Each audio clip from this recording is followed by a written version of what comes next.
My name is Levana Zamir. I was born in Cairo in 1938. Then, the golden era of the Jews of Egypt. But, in May 14, 1948, the day David Ben-Gurion declared the creation of the State of Israel, at midnight, 10 Egyptian officers broke into our house, searching everywhere. They opened all the closets, all the drawers. They cut mattresses. They found nothing. They left. They did the same to my uncle's house. They found nothing too, but they took him to prison. They said, "You are a Zionist."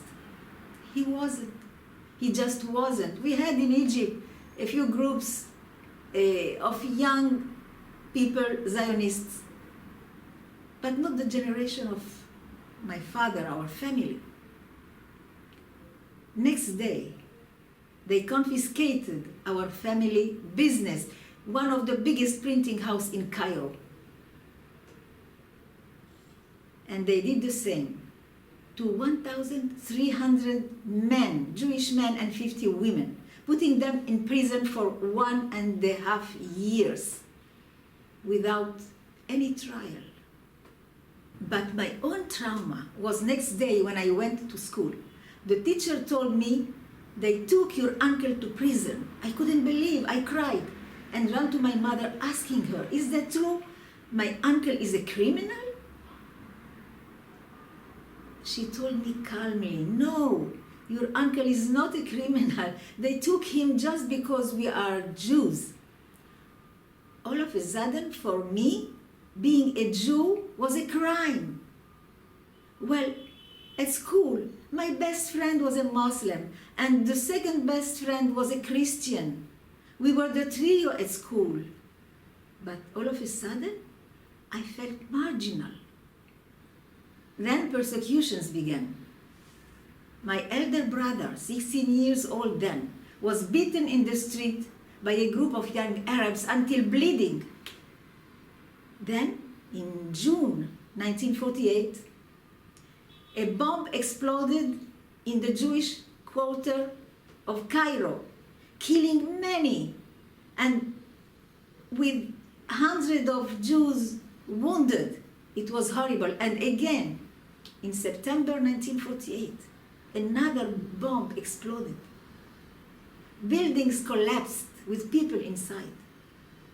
After a year and a half in prison, my uncle was released on one condition. He had to leave Egypt, right from prison to the ship, out of Egypt.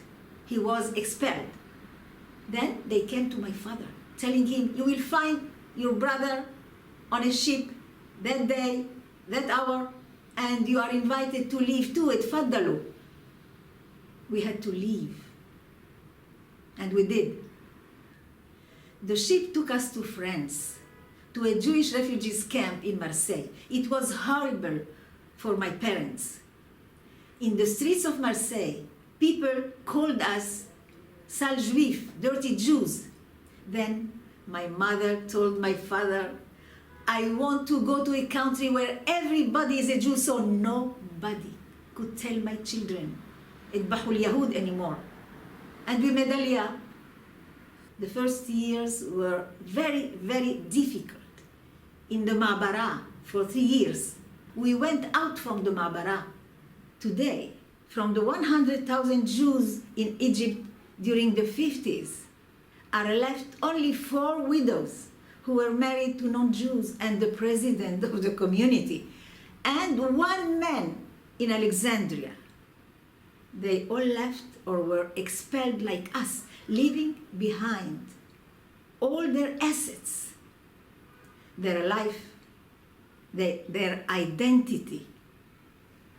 The State of Israel is a miracle. It is not for granted. It is not invincible. God help us for this miracle to continue for our children, for Am Yisrael. Amen ve'amen.